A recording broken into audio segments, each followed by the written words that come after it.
WJBF, your home for memorable entertainment. This entire month has been pretty cold, but it is getting even colder as we head into next week. We do have that chance of winter weather, but first we have a very high chance of rain on Saturday. I'll break down all the details coming up. Now at 10, a historic building in downtown Augusta in the middle of a restoration battle. We'll have more on the heated hearing and the final decision straight ahead. And debris pickup still underway. When city leaders expect cleanup will be complete. We'll have those details as your news at 10 starts now. Live from Television Park, this is WJBF News Channel 6 at 10 on ETV.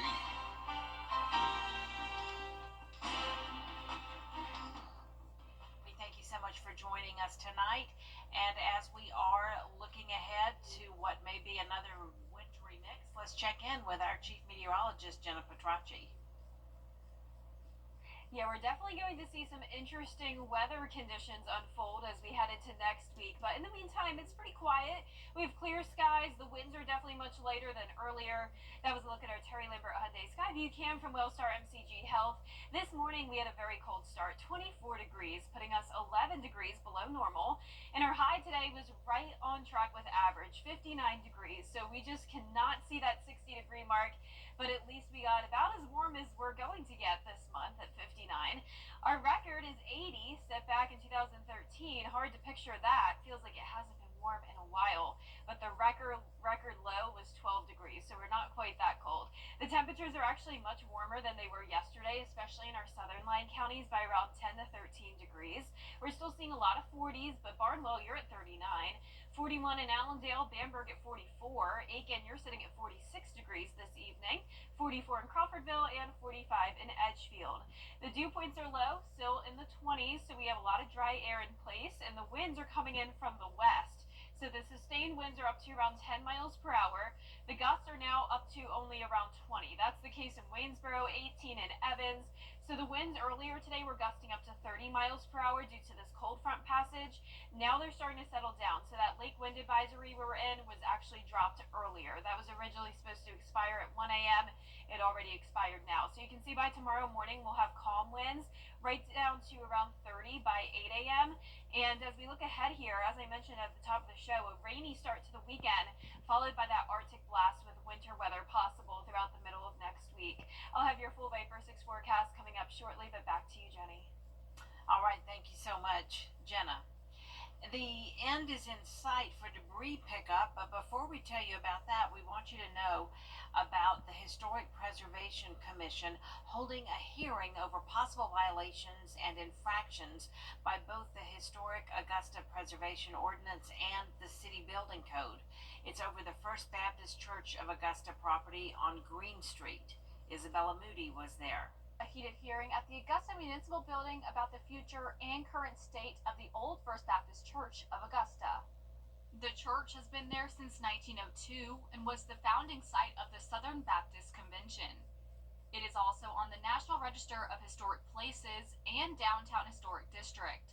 Sherman and Him Street Real Estate Co. bought the building back in 2020. It's a significant historic resource, not just architecturally, but to the community and all the members that with the First Baptist Church community that grew up in that church, their parents grew up in that church.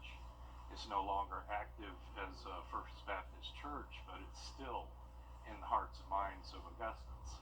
The purpose of the meeting was to determine whether the owner, Joe Edge, has kept the property up to code. Community members from Jesse Norman School of Arts, Immaculate Conception School, and Historic Augusta raised concerns about the property endangering the public and the blighted conditions of the building. So if a person buys a building in a historic district in the state of disrepair that this building was and does not have the money to take care of it, then that's a big mistake. The HPC decided the building was still not up to code. Afterward, Edge declined to comment.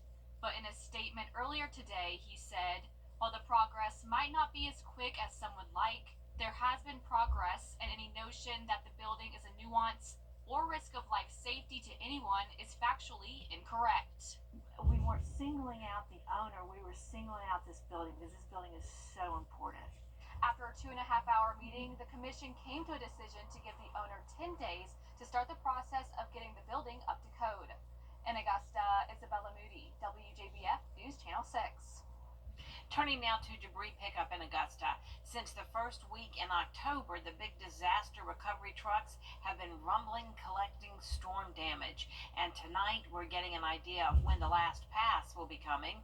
George Escala has the story. A debris truck taking away storm damage that's been there since September.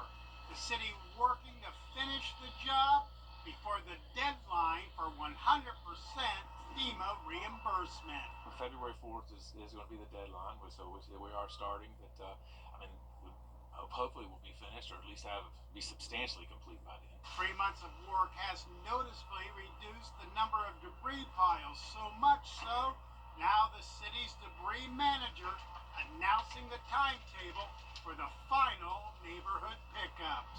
The final pass in some of the areas will probably start in District 1 and 7 and subsequently move down.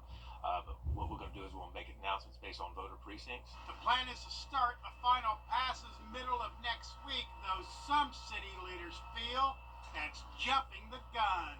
Because right now I'm still sending in roads where the first pickup has not even passed. As of yesterday, I sent in another road. With the city preparing for the final pass, residents are advised to get any remaining storm damage in place for pickup, because that will be it. We'll have a truck picking up, and there'll be a supervisor there to certify it's complete, take pictures, mark it, not go back. The end is in sight for Augusta's debris pickup, even though some say it doesn't look that way. In Augusta, George Escala, WJBF News Channel 6. Local doctors say the debris piles left over from Hurricane Helene can cause health concerns. Augusta allergist Dr. Donnie Donegan says branches and stumps can grow mold, especially if they're wet. This can lead to spikes in allergies and asthma episodes for people who suffer from those conditions. A huge amount of our patients have been complaining since the hurricane that their allergies have just been driving them crazy. And again, as we talked about, we're out of season for most of the pollens and things like that. And it seems to be related to the mold spores that are being produced by some of the debris that's left over from the hurricane, and especially from some of these debris piles that you've seen as you drive around Augusta. They're huge. The Savannah Riverkeeper echoes the same concerns the debris piles have on people's health and the environment they live in. We are learning more details about an incident where 2 people were killed after a boat capsized in Screven County. Investigators were called to a pond off Poor Robin Road around 12:45 Wednesday afternoon. They say one person got out of the water safely. Multiple law enforcement agencies searched for the other 2, and after 5 hours in 46-degree water, authorities did find the bodies of the victims, 22-year-old Eli Brodnecks and 23-year-old Demetrius Boyd. It's a tragic loss for our community. These young boys were great, football stars here in Screven County, well known, well liked, and our thoughts and prayers are with the family at this time.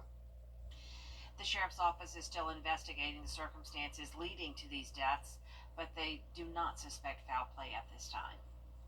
Governor Brian Kemp highlighting his top priorities at his annual State of the State address today. Kemp talked about helping Georgia farmers and rural communities impacted by Hurricane Helene, job creation, and expanding health care access. And thanks to a budget surplus, Kemp says he will lower the state income tax rate, saving Georgians $7.5 billion over the next decade. Georgia accounts for roughly 22% of Waffle House locations in the country, but almost 37% of their litigation cost. Their liability insurance premiums have gone up 235% since 2018, and their average cost for a negligent security lawsuit in Georgia is 5 times higher than in Florida. Governor Kemp's budget proposal also includes $159 million for campus safety to protect children in classrooms. One of the biggest stories recently in South Carolina was the mystery $1.8 billion reported to be found in a state account. After months of investigations and testimonies, a financial consulting firm's report shows the reported error, again, we're talking about $1.8 billion, never fully existed. The forensic accounting report shows $245 million was the only reportable investable cash. The other $1.6 billion was accounting errors. So the treasurer says that the state has tracked and all its money is safe in the bank, and that's true. All the money, all the real money is safe in a bank, or multiple banks. But the loftus dollars that never existed, well, they're not safe because they never existed. Governor McMaster says he's confident the recommendations will be embraced by the parties and the General Assembly. And tomorrow will be another sunny and dry day, but the rain and clouds will move in on Saturday. Sunday looks good, and then we have a huge cool down starting on Monday. I'll have your full forecast when we return. Doctor. Now, your most accurate forecast with WJBF Live 5/6. Welcome back. It's a nice night as we take a look at our Terry Limbert Hyundai Skyview Cam in Waynesboro. Clear conditions, dry air in place, and not as cold as it could be this time of the night. We're still sitting in the mid-40s. We have a west-southwest wind of 8 miles per hour. That is making it feel a bit cooler out there, though. 41 is your wind chill. Dew point of 23, and visibility is good at 10 miles. Mid-40s for the most part. A little bit cooler out here towards the west. 42 in Sandersville. And Barnwell, you are only at 39 degrees. Our satellite and radar is showing this weak cold front come through. No rain associated with it, not even any cloud cover, but it did bring us the winds today. So by tomorrow, the winds will be much lighter, only up to around 3 miles per hour, and we'll be right at the freezing mark at 7 a.m., climbing into the mid-50s in the afternoon.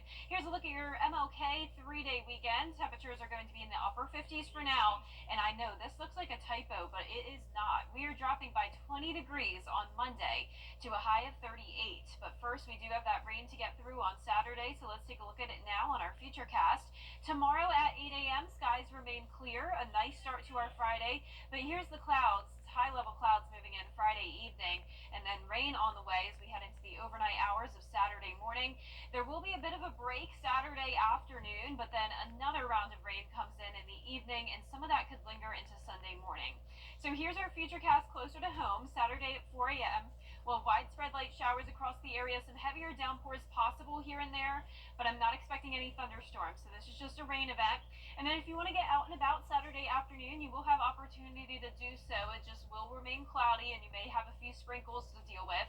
And then for any dinner plans, not only will it be cold, but between the cold and the rain, I would suggest eating inside. If you are going out to dinner, and do not walk around outside at night, because this combined with the cold air will be a very chilly rain. So this is 11 o'clock Saturday night, and then you can see the rainfall totals will be anywhere from around 1/4 of an inch to maybe 3/4 of an inch in places that do get those heavier downpours. Now, I know everyone is wondering about the winter weather, so it's still very far out, so there is some uncertainty here, but we do know from next Monday through Thursday, it will be bitter cold, wind chill in the lower teens, and still that low chance of winter weather. But here's those temperatures, 50s down to the 30s for highs, and then our low temperatures are going from the 40s Sunday morning to 21 on Monday, and then the upper teens throughout most of next week. So this will be our first time in the teens in about a year. The last time was January 21st of last year. So all eyes are on the Gulf of Mexico. We're watching this low pressure that could develop. Depending on the track of it,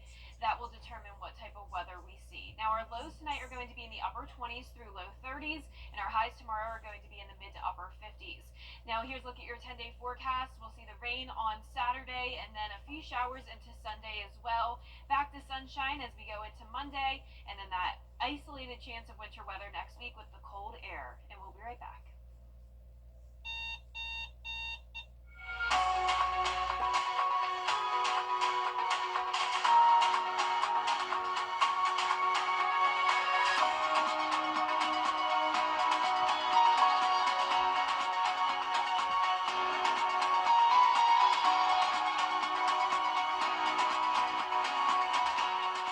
Listening into the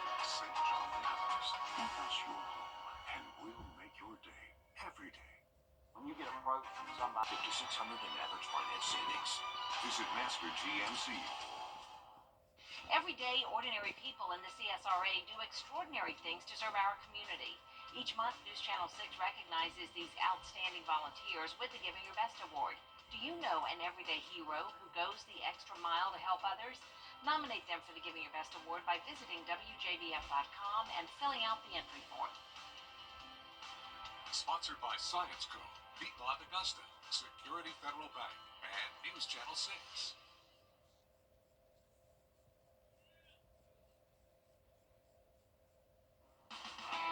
Now, WJBF sports coverage you can count on.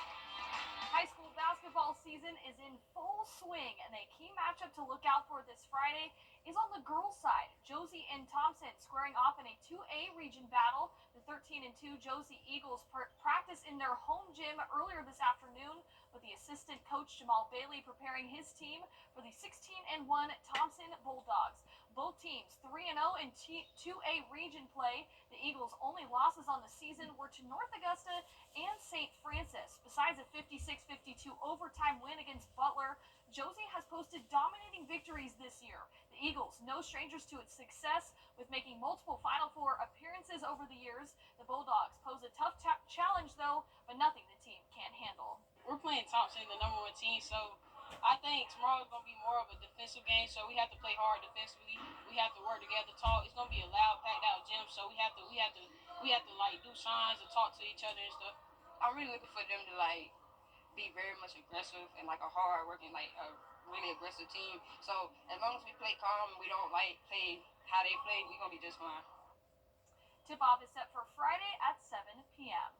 In college hoops, the South Carolina Gamecocks traveled to Alabama for a top 25 matchup. Joyce Edwards led the way with 21 points, followed by Malaysia Fulwiley with 16 points. The Gamecocks improved to 17-1 on the season with the 76-58 win over the Crimson Tide. In football, former Laney star and Border Bowl participant Jalen Watson will be activated from the injured reserve list just in time for this weekend's playoff game. The Kansas City Chiefs cornerback broke his ankle during a Week 7 game against the San Francisco 49ers. The Chiefs' divisional round game against the Houston Texans kicks off Saturday, 4:30 p.m. right here on News Channel 6. And in golf, the 2025 Latin America Amateur Championship teed off this afternoon at Pillar Golf Club in Buenos Aires, and the winner of the tournament gets an invite to the 89th Masters Tournament.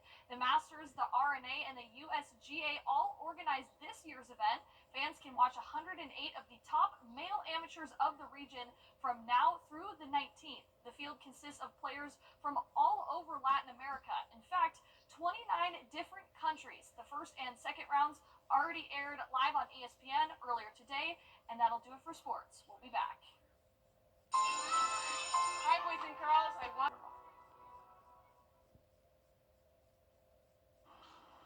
And last but not least tonight, you've seen videos on social media and it never gets old. Soldiers returning and reuniting with their families. And one South Carolina family got to experience that a few months earlier than expected. Julia Keener has the story of how happy the family is all back together.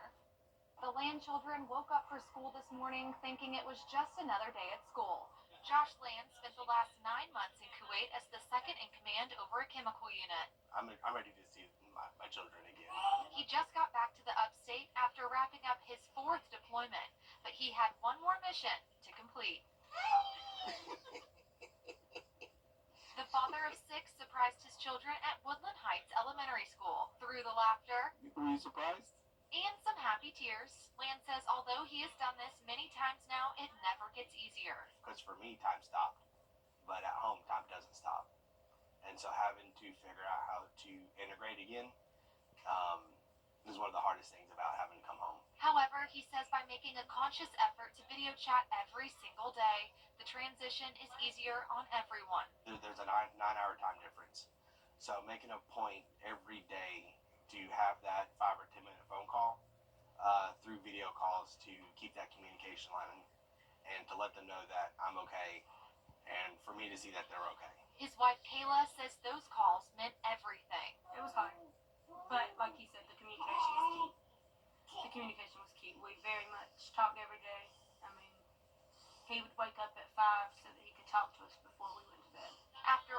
changes the past 9 months, he says he is ready to get back to the simple things. The house is going to sound crazy. The house chaos, the kids' lives, the kids' involvement, my wife, Kayla, just all that stuff is what just keeps bringing you back home. And the drive to bring you back home is to integrate into the little nuances of life. I was so happy for them that they are back together. And you're right, we never get tired of seeing those videos. No, and it said he's a dad of 6. Yeah. Wow, that's hard to be away from 6 little kids. His wife is especially glad he's back. Oh my gosh, I didn't even think about that. More power to her. Well, our 10-day forecast showing the sunshine and dry weather tomorrow. Temperatures in the upper 50s for now for our highs. Briefly going up to above freezing Sunday morning, a low of 43, but then down to 21 Monday morning. And then we're going to be anywhere from around 18 to 19 degrees in the mornings on Tuesday, Wednesday, and Thursday. And that's all the time we have for now. The news continues on News Channel 6 at 11. Hope to see you then. And Hogan's Heroes is next here on MeTV. Have a great night.